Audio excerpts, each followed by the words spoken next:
In this video, I wanted to show you a really powerful practice or a little exercise you can go through to identify how is the grind showing up in your life. And when I say the grind, I mean basically where you are fighting one or more parts of your life and feeling like you have to have those misaligned in order to align life better down the road. So in essence, it's saying I've got to squeeze life even more to get to a point where I can finally have life feel like it's not squeezed, not constricted. Okay. And so what I want you to do is get a piece of paper out, and I want you to draw a plus sign on it. Make it so the plus sign, the lines are equal on the page. So I recommend turning your paper landscape and drawing a plus sign on it. That's pretty big. Okay. And then what I'm going to ask you to do is you have these 8 words here that you see on the screen. The first one is livelihood. I want to share a little bit about what each word means, and then I'm going to tell you what to do with the words. So when I say livelihood here, I mean, what is the degree to which what you're doing day in and day out really aligns with what you maybe feel passionate about, what lights you up. Okay. And I don't mean that you're working in a sphere that lights you up, but you're spending your day to day, let's say, doing a bunch of emails that just numb your soul. I mean, what is the degree to which hour by hour you're actually feeling like you are working in a capacity that's really, really aligning? When I say relationships for number 2, what I mean is any kind of relationship. So you can have family relationships, you can have an intimate, a loving relationship with a partner, a spouse. You can have work relationships included in that, even in your community. And so when I say relationships there, what I'm going to ask is, to what extent do you feel your relationships are kind of like this, or you feel are a source of, as a whole, are very aligning? Body and health are pretty self-explanatory. Finances and wealth are pretty explanatory. Beliefs and mindset, I'm not going to get into too much detail because I don't want you to get too into your head. Community and contribution, think of that as volunteer work or your relationship with your larger community. Spirituality, take it to whatever extent you want. And emotions, just think of the inner world that you have and the extent that you feel comfortable with your emotions and you feel you have the ability to respond to them and so forth, and that they feel like they're serving. Okay. What I'm going to ask you to do is, without really overthinking this, and a lot of the work that I do with people is trying to get you out of this and into the wisdom of your whole body. That includes this, but everything. So a lot of times what I do is I tell people, notice the first 4 things that stand out to you, regardless of why. So for whatever reason, you might have noticed relationships, beliefs, mindset, spiritual, and emotions. Okay. Then what I want you to do is, again, without really caring about why, those 4 words, I want you to place at each one at each of the directions. So north, south, east, and west. And it doesn't have to be in order. So you might have spiritual over here, and then you might have relationships here, even though you picked relationships first. So it doesn't have to be the first one at top. Okay. Don't overthink it. Just kind of go with whatever comes up for you. Okay. And quickly do that now. And just put the 4, so you're going to have 4 words on this, one by each end of the plus sign. Then what I want you to do is pick 4 more. So you pick the 4 words, and now you're going to pick the 4 other ones that are left over. Okay, there's actually a typo here in terms of 9, so disregard that. There's 8 words, so you're going to have 8 of the words spread around. And you're going to draw non-cardinal directions, so diagonals here. Okay? And draw them so they extend out, so it makes, so they're equal length as well. And again, same thing, without worrying about why or what's going on or where I'm going with this, just pick whatever word it is that of those 4 that remain, that you want to pick here. And then you might feel, okay, I want to put a different, this word, number 8 here, emotions here, whatever it is. Okay. So you're going to have these 8 words spread around these 8 lines. Okay. And then what I want you to do is I want you to draw tick marks on each of the lines. You can draw 5 or 10 tick marks for each one. Go ahead and do that. And I encourage you to really do that. Okay. Don't just sort of draw one and think, okay, I'll just estimate. There's something about the act of literally moving our finger to do this. Okay. But draw them so they're equally spread apart. And you're going to do it not just for 2 lines as you see here, but every single one of these. Okay. If you need to, go ahead and pause the video. And once you have those all drawn out, so there's tick marks, 5 or 10 for each line here, go ahead and start playing the video again because we're going to proceed. And now with the tick marks for each one, I want you to really get real and get raw. That's what I tell people. Okay. We're not going to, we're going to, try to leave judgment and other assumptions outside of this practice here. And all I want you to do is rate yourself on a scale of 1 to 10 for every one of those words. So let's say for relationships, 1 would be my relationships are horrible. I'm very isolated. There's a lot of conflict in them. 10 would be you're the poster child for all kinds of relationships at all different levels. Okay. For each one, rate yourself on a scale of 1 being lowest, 10 being the best or highest for every one of those words. And again, try not to overthink it. Just kind of go with the first instinct that's there, but really allow yourself to be honest with yourself about all the areas. Okay. Because it's really, really important. As you do that, or once you're done rating them, in fact, you may find it easier just to kind of rate and give a score to each one. After that, go ahead and measure out the point on each of the lines that corresponds to that value. So here, for example, it's a score of 1, 2, 3, 4, 5, 6 for word 7. And for word 8, it's a score of 3 out of the 10. Draw a thicker line measuring each one of those words. So by the end, you have a kind of almost interesting star-shaped kind of figure to it that's not going to be, even, but you'll see the different lines there. Okay, go ahead and do that now. Again, pause it if you need to, and then when you unpause it, we'll continue. And now that you have the star shape there, first just take a moment and just notice whatever it is you notice about your drawing. Notice its shape. Notice if anything's standing out to you. And as you're noticing, bring your attention to your body. Notice as you're looking at certain words, do you feel a certain way in your body? And do you feel differently when you look at other words? Do you have different sensations? Maybe you feel tightness. Maybe you feel a sense of ease. Maybe you feel a sense of warmth or a little bit of coldness, or you feel a tingling or a restlessness. Just take a moment, again, without worrying about why, just notice the feedback that's coming from your body. And then what I want you to do is I want you to pick whatever word has the most charge for you. And when I say charge, think of resonance, most energy, positive or negative. It could be, pleasure. It could be like you're pleased about it, or you could be like, oof, I'm feeling kind of some resistance around this, or some judgment, or some kind of energy. Whatever it is, of all the words, there's a word that you notice, or you probably already have noticed it. So don't overthink it.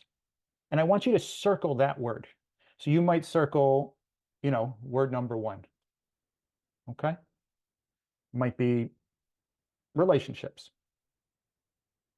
And then what I want you to do is I want you, with all the other words, so the 7 other words, I want you to notice the first of those 7 other words, the first word that comes to your attention when I ask the following question.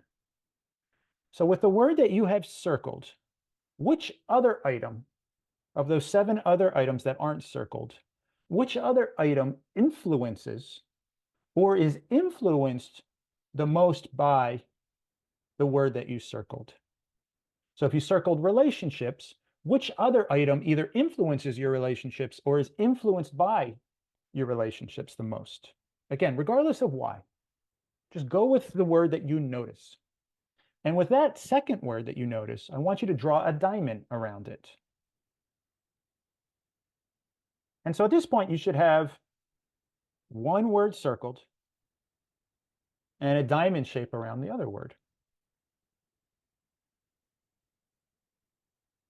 One of the things that this practice does that's really interesting is, first off, when you look at it, we have this star shape. Okay, we have this thing that's almost an irregular shaped star. And every single person that I've done this with, and I've done this with a lot of people, they have lines that are long, they have lines that are short. But what's really fascinating is this really describes the way the world, the modern world, approaches fulfillment and well-being, which again is this and this. I can have this line that's big over here. These other lines are short.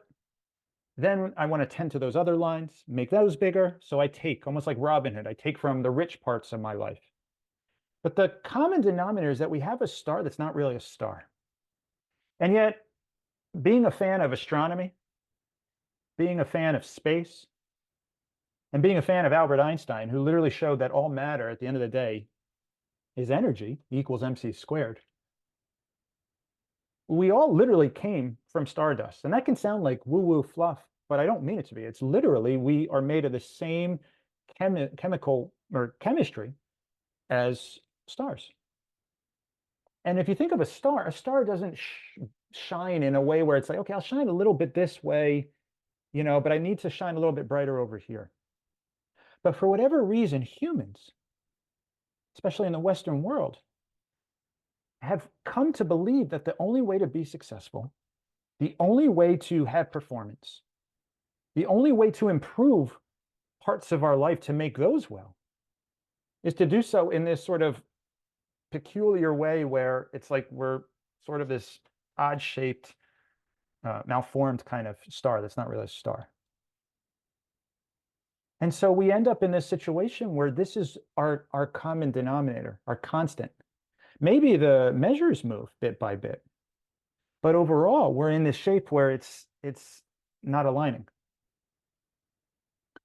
And because of that, there's often what I call core grind dynamics, core underlying relationships between some of these core aspects of our life that are oftentimes unconscious, that we're not aware of, that are really at play.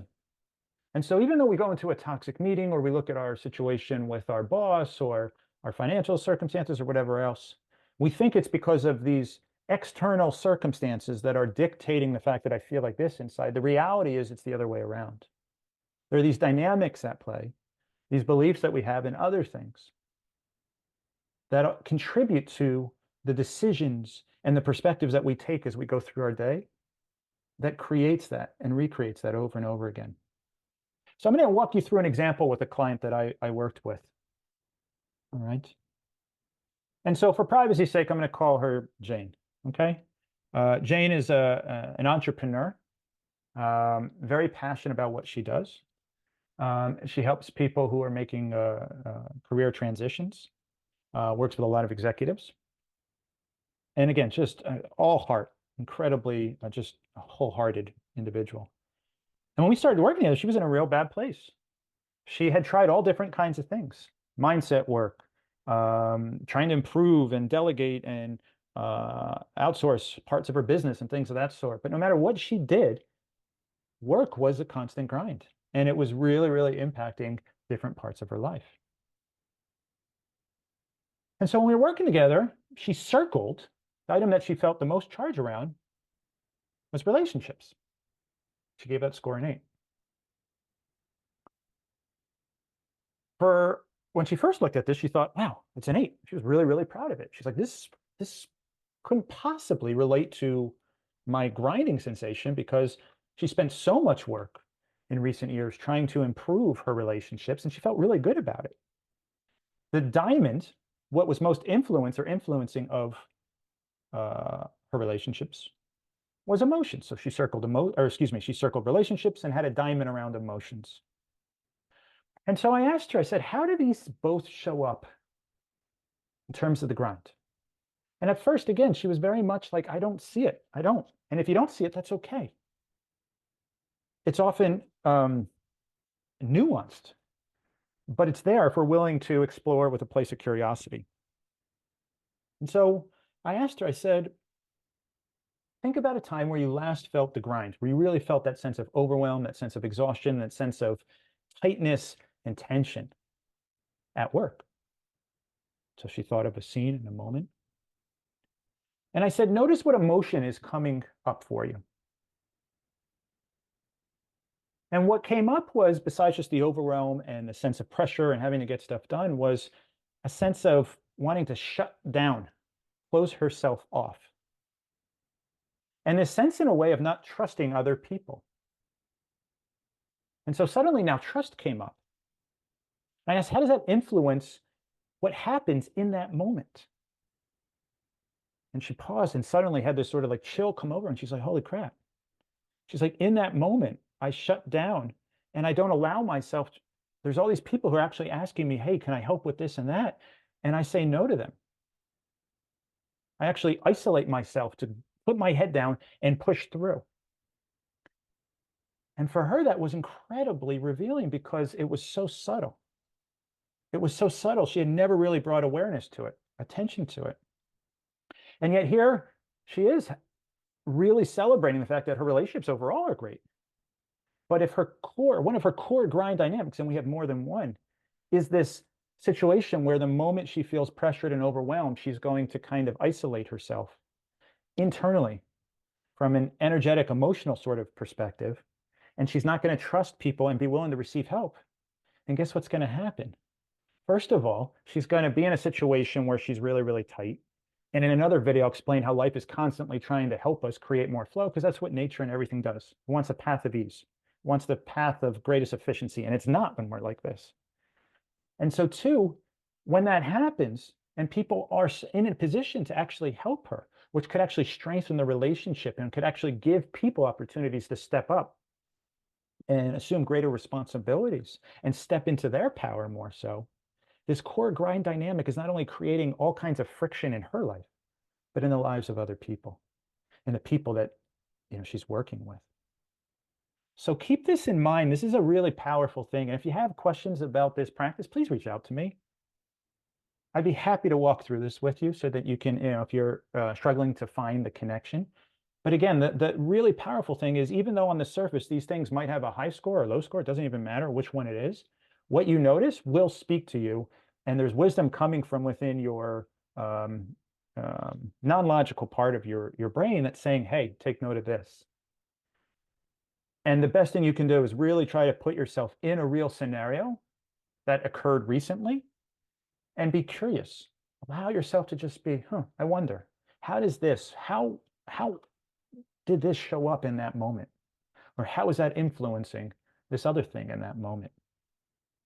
This is just one of the subtle ways in which, when I tell people, you can have the most toxic job, you can have the most crazy work environment, but oftentimes that's actually just a reflection of what's going on in us.